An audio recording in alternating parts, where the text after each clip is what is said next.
Hello everyone! Ayan, so we are again back for another episode. So sa mga viewers natin dyan na patuloy pa rin nag-check out ng videos natin, thank you so much po sa panonood. And of course, sa mga subscribers natin, thank you so much po. Grabe, super grateful po ako sa inyong lahat. Okay, so actually, itatakal ko po today is about, marami po kasing nagsasabi na scam daw yung Hyperloop online system. Ayan. Sige. So, actually, naniniwala po ako. This is just my opinion po. You have your own opinion. You are free to comment what your opinion is.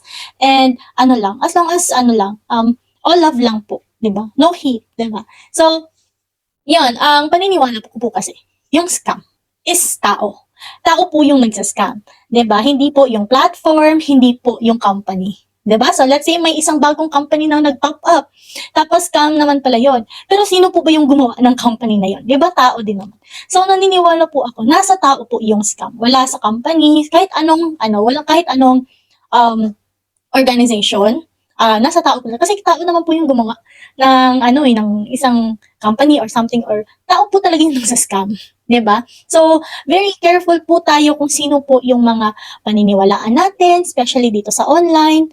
'Di ba? Kasi makikita mo naman kung sincere yung taong kausap mo kasi magpapakita siya ng mukha. Tapos mafe-feel mo po 'yan eh. Mafe-feel mo 'yan, and always pray. Pray niyo po kung itong taong 'to katiwa-tiwala po ba siya? Yan, maghingi ka po ng guidance. Yan, kasi hindi ka naman papabayaan ng may kapal, 'di ba? Hindi ka naman pababayaan ng kung ano man yung pinaniniwalaan mo. 'Di ba? Unless wala kang pinapaniwalaan, 'di ba?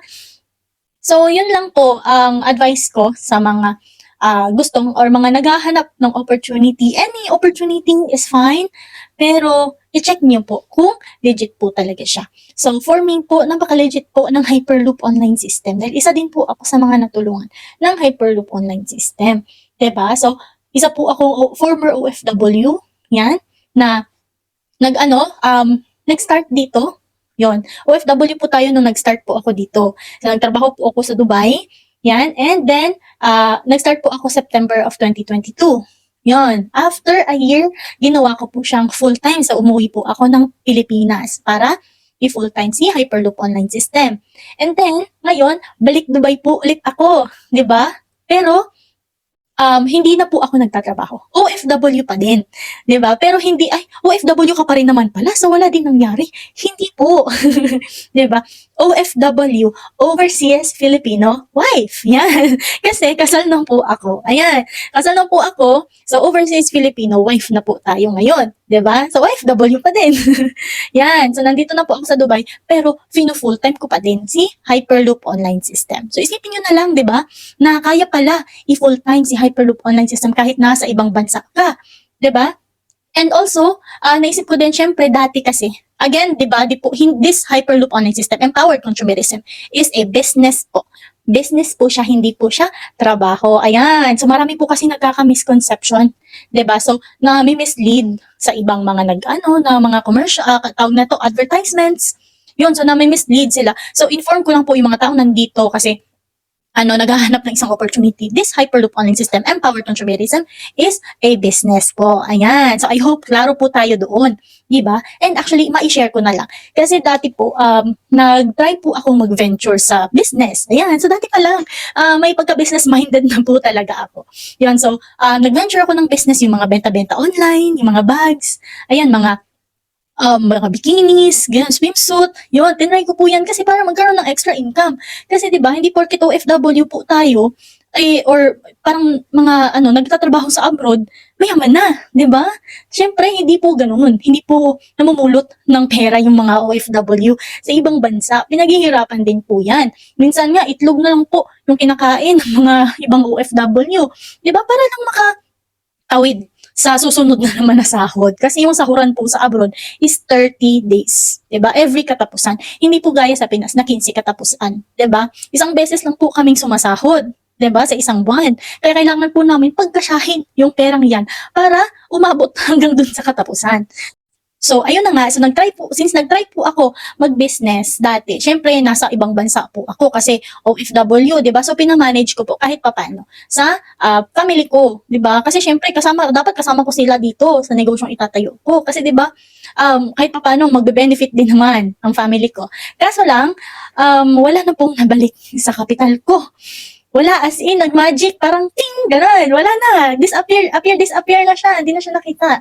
'Di ba? So, naisip ko, hindi pwedeng ganito. 'Di ba? Kasi palabas tayo ng palabas ng kapital, wala namang naibabalik. So, naghanap po ako ng isang business na kaya kong i-manage kahit nasa ibang bansa po ako. So, I found rather this Hyperloop online system. Dahil marami po akong inattendan dati ng mga webinars. Yun. Pero yun nga, at the end of the day, maiisip ko na paano ko siya i-manage kung hindi ako mismo ang magmamanage sa business ko. At the end of the day, malulugi lang din siya. Kasi iba kasi yung pera mo na ikaw yung magmamanage kaysa pera mo pero iba yung magmamanage. Anong parang isip ng iba, di naman natin alam. Di niya naman, sample, di niya naman pera yon, di ba? Iba pa rin talaga pag ikaw mismo ang mag-handle ng business na gusto mong gawin. Kaya, nung makita ko yung Hyperloop online system, so sabi ko na, pwede. Kasi, at least kaya kong i-handle. Pwede ako yung mismo yung magmamanage, ako mismo yung magdedesisyon, ako mismo yung hahawak ng pera, 'di ba? Kasi iba po talaga, grabe. Siyempre, gusto naman din natin na kumita, 'di ba? Gusto natin magkaroon ng extra income. Hindi ko po alam kung mga viewers dito gusto lang magtrabaho forever, pero para po sa akin, gusto ko po mag-business. Ayoko po magtrabaho forever, 'di ba? Kasi at the end of the day, some of us will still think na mas maganda mag-business pag tanda na natin. So kung ganun man din yung maiisip natin in the future, why not start now? 'Di ba? Kung mag-business tayo in the future, simulan mo na ngayon habang bata ka pa. Alam mo, simulan mo, di nga natin alam kung aabot ba tayo doon sa edad na iniisip natin na yon, 'di ba? So yun lang po ang naisip ko din, 'di ba? So at the end of the day, nasa sa inyo pa rin naman po yung desisyon, 'di ba?